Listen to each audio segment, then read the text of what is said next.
पुण्याचे सलीम उर्फ बाबा शेख हे आपल्याबरोबर जुळलेले आहेत। आपण काय प्रतिक्रिया देणार? हे जे 4-5 दिवसापासून हा जो विषय पुणे शहरामध्ये चाललेला आहे त्याच्याबद्दल आपलं काय मत आहे? हे बघा, पुणे शहर मुस्लिम यूथ कमिटी या कमिटीचा मी पुणे शहर अध्यक्ष आहे। आज आमच्या युवा भावाचा मास मुवमेंटचा आमचा फाउंडर, आमचा अध्यक्ष युवा भावाचा भाई जगताप यांनी आज या ठिकाणी शनिवार या ठिकाणी आंदोलनाला आले होते। ते मागील 4-5 दिवसांपासून या ठिकाणी आपण बघत आहोत पुणे शहरामध्ये किती राजकीय शंड राजकारण, म्हणजे ब्राह्मणी भाषेमध्ये बोलण्यात आलं तर शंड राजकारण, म्हणजे राजकारणाला कुठलीही म्हणतात ना सीमा नाही आहे, असं गलिच्छ राजकारण घोटाळे वाचवण्यासाठी, काहीतरी जातीय तेढ निर्माण करण्यासाठी, दोन समाजामध्ये विघ्न आणण्यासाठी, दोन समाजामध्ये मतभेद निर्माण करण्यासाठी हा कळीचा मुद्दा त्यांनी काढलेला आहे। मेधाताई कुलकर्णी यांना अशोभनीय असे कृत्य या ठिकाणी केलेलं आहे।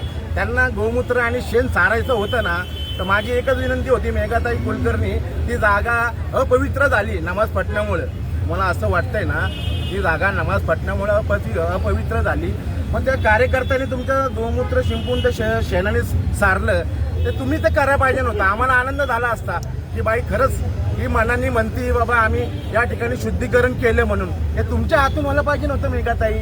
तुम्ही कार्यकर्त्यांना सांगायला पाहिजे, लांब लांब सरकले तुम्ही, दिसतं ना व्हिडिओमध्ये आम्हाला।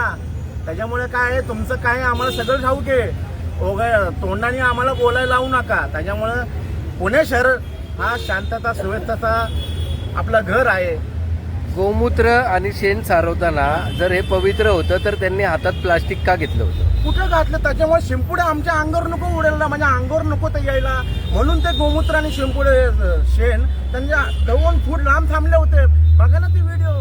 अहो हे लोक अशी आहेत ना, स्वतः काय करणार नाही, आणि जे डोक्यामध्ये लोकांच्या पोरांच्या कार्यकर्त्यांच्या डोक्यात घालतात ना, माती भडकवण्याचं काम करतात ती लोक। माहिती आहे का, भाजपवाल्यांचं आहे ना बोलणारं कोण नाहीये, सरकार त्यांची केंद्रामध्ये राज्यामध्ये, त्यांना बोलणारं कोण नाही।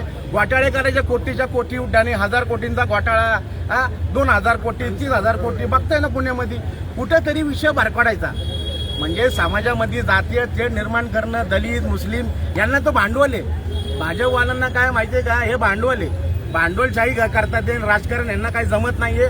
मुसलमान आणि दलित यांच्या पलीकडे यांना राजकारणाला कुठलाच भाग नाही, त्याच्यामुळे हे त्यांनी हा मुद्दा शनिवारचा उठवलेला आहे।